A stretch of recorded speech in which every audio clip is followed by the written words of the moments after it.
Good morning student, how are you? Welcome in our next lecture of class 12 biology. In this lecture we are going to talk about fertilization, which is the next step of sexual reproduction in human being. ठीक है, human being में sexual reproduction का ये अगला step जो है वो क्या है? फर्टिलाइजेशन. ठीक है, नेक्स्ट स्टेप क्या है? फर्टिलाइजेशन. ठीक है. So dear student, let's start fertilization process in detail. What is fertilization? What do you mean by fertilization? ठीक है, तो फर्टिलाइजेशन क्या होता है ये हम देखने वाले हैं. Fusion of male and female gamete is called fertilization. जब हमने स्टार्टिंग में इसका इंट्रोडक्शन देखा था, रिप्रोडक्शन का, सेक्सुअल रिप्रोडक्शन का, वहां भी पढ़ा था हमने. तो सेक्सुअल रिप्रोडक्शन में ये फर्टिलाइजेशन एक बहुत इंपॉर्टेंट स्टेप होता है. इसके पहले आपने गैमेटोजेनेसिस देखा, जिसमें हमने गैमेट का फॉर्मेशन देखा था. आज हम देख रहे हैं क्या? फर्टिलाइजेशन. तो fusion of male gamete sperm with female gamete ovum is called fertilization. ठीक है, मेल गेमेट क्या रहता है? स्पर्म होता है. ये हमने फॉर्म कर लिया है, स्पर्म. ठीक है, और ये कैसे रहेंगे? हैप्लॉइड रहेंगे. और फीमेल गेमेट क्या है? फीमेल गेमेट जिस ओवम और एक, ये भी हैप्लॉइड होता है. Both are haploid. ठीक है, fusion of male and female gamete, दोनों का फ्यूजन होगा. तो क्या फॉर्म हो जाएगा? डिप्लॉइड जाइगोट का फॉर्मेशन हो जाएगा. क्या फॉर्म हो जाएगा भाई? डिप्लॉइड जाइगोट का फॉर्मेशन हो जाएगा. All this process takes place in fallopian tube or oviduct in female reproductive organ. ये पूरी प्रोसेस जो होगी कहाँ होगी? फीमेल रिप्रोडक्टिव ऑर्गन की फैलोपियन ट्यूब में होगी. ठीक है, तो ये पूरी प्रोसेस जाइगोट का फॉर्मेशन वहाँ पे फैलोपियन ट्यूब में होगा. और इस तरह से उसके बाद वो कहाँ ट्रांसप्लांट हो जाएगा? कहाँ इम्प्लांट हो जाएगा? यूटेरस में इम्प्लांट हो जाएगा. ठीक है, ये पूरी प्रोसेस फर्टिलाइजेशन कहलाती है. अब फर्टिलाइजेशन प्रोसेस जो रहती है इसके टाइप भी होते हैं. साइट तो देख लिया आपने. साइट ऑफ फर्टिलाइजेशन क्या है?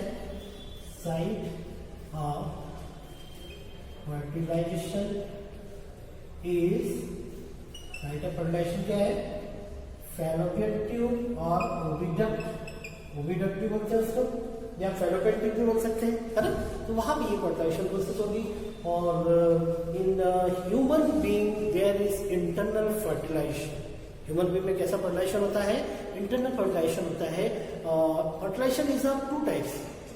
ठीक है, फर्टिलाइजेशन के दो टाइप भी होते हैं. साइट की बेसिस पर, on the basis of site, internal fertilization and external fertilization. When fertilization takes place inside the body of organism, which is known as internal fertilization. For example, human being and other animal, other vertebrates. And when fertilization takes place outside of a body, is known as external fertilization. For example, frog and fish. It means there is two types of fertilization.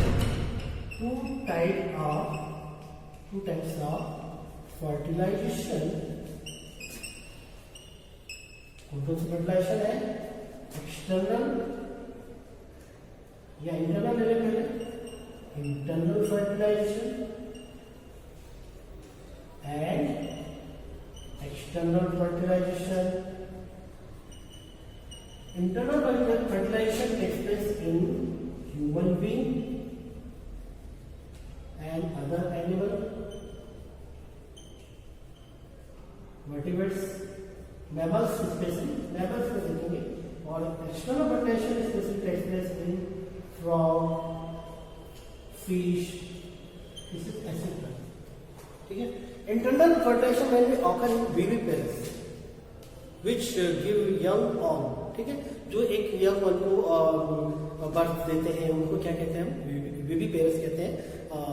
You are studied in the class 11th about oviparous, viviparous, etc. Oviparous, ये सब आपने 11th में पढ़ा हुआ है. तो internal fertilization is commonly takes place in viviparous. Is that clear? ठीक है, तो यहाँ तक हो गया.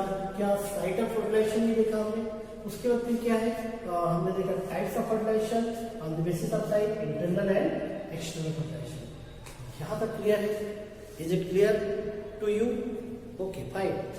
नेक्स्ट देखते हैं स्टेप ऑफ फर्टिलाइजेशन। फर्टिलाइजेशन के कौन कौन से स्टेप्स हैं वो हम देखेंगे, ठीक है, या क्या क्या इवेंट्स होती है वो देखेंगे, ठीक है।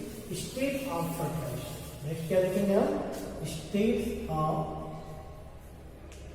फर्टिलाइजेशन। फर्टिलाइजेशन के कौन कौन से स्टेप्स हैं वो हम देखेंगे, ठीक है।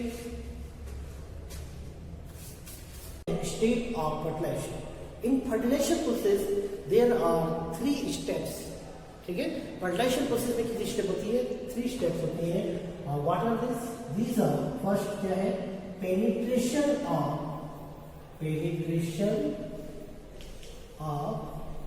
स्पर्म, ठीक है।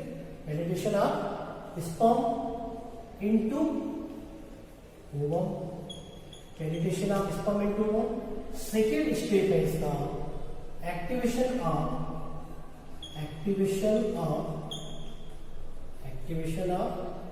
ओवम, उसके बाद एक्टिवेशन ऑफ ओवम होगा।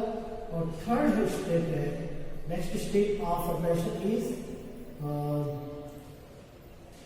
फ्यूजन ऑफ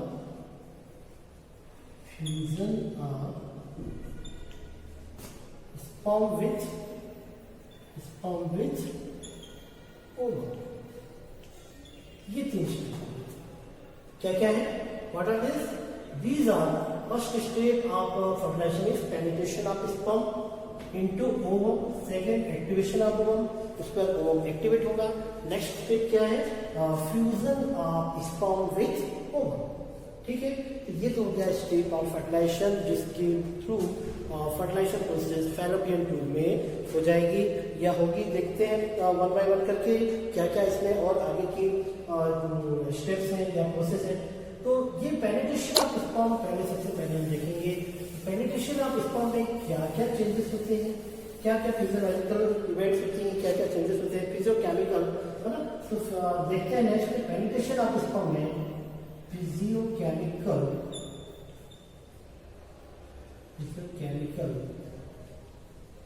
इवेंट्स, ठीक है। फिजियोकेमिकल इवेंट्स देखेंगे। इसमें इसको कैपेसिटेशन भी बोल सकते हैं, कैपेसिटेशन, इस पूरे प्रोसेस को कैपेसिटेशन भी बोल सकते हैं। कैपेसिटेशन में जो स्पर्म रहेगा ये ओवम को किस तरह से फर्टिलाइज करता है, किस तरह से उसको पेनिट्रेट करके ओवम में एंटर करता है, वो पूरी प्रोसेस देखेंगे, ठीक है। तो देखते हैं किस तरह से पूरी प्रोसेस होती है। As we know, sperm, nucleus of sperm is surrounded by acrosome structure. ऊपर जो था कैप लाइक स्ट्रक्चर जो फॉर्म होता है उसको अपन क्या कहते हैं? एक्रोसोम कहते हैं। And acrosome release hydrolidase enzyme. Acrosome क्या सिक्रीट करता है? हाइड्रोलाइडेज एंजाइम सिक्रीट करता है। और एंटी फर्टिलाइजिंग उसमें एक एंजाइम होता है, केमिकल होते हैं, तो ये रिलीज होता है। During penetration of sperm into ovum, acrosome of sperm release hydrolyzed enzyme. It secrete chemical substance which is known as anti-fertilizing, and ovum also secrete fertilizing hormone. These are specific in same kind of species. ठीक है, ये जो रहता है ये fertilizin और anti fertilizin ये same kind की स्पीसीज में होता है, और इसीलिए दूसरी species other species of sperm are can not fuse with ovum. ठीक है, तो दूसरी स्पीसीज का जो स्पर्म रहेगा वो ओवम को फर्टिलाइज नहीं कर पाएगा। During penetration of sperm into ovum, sperm release anti-fertilizing and ovum release fertilizing hormone, and sperm penetrate through acrosome into membrane of ovum. ठीक है, which is made up by corona radiata and polysaccharide. corona radiata होती है, तो corona radiata act as barrier during penetration of sperm into ovum, ठीक है, but it release antifertilizing hydrochloridase, so it help in penetration of sperm into ovum, and it takes place in fallopian tube, ठीक है, and sperm fuse with the ovum, nucleus of ovum to form zygote, ठीक है, ये पूरी process क्या कहलाएगी, capacitation. All this process is called as capacitation, जिसमें sperm जो है ओवम से फ्यूज्ड होके जाइगोट का फॉर्मेशन करता है, या स्पर्म का पेनिट्रेशन हो रहा है। अभी सिर्फ पेनिट्रेशन हुआ है, अभी पेनिट्रेट करके स्पर्म कहाँ पहुंचा है, ओवम में। उस ओवम की वाल को उसने क्या किया, जो मेम्ब्रेन रहती है उसको क्या करते हैं, वो इन्वेजिनेट करते हैं, और इन्वेजिनेट करके अंदर एंटर करते हैं, ठीक है। ये जो कैडिकल्स जो रहते हैं वो मेम्ब्रेन को क्या कर देते हैं, थोड़ा सा मेल्ट कर देते हैं, गला देते हैं, उसको फ्यूज करके देते हैं, और वो अंदर इन्वेजिनेट हो जाता है। तो ये पूरी process, all this phenomena is called capacitation. Is that clear? Okay fine, आगे देखते हैं।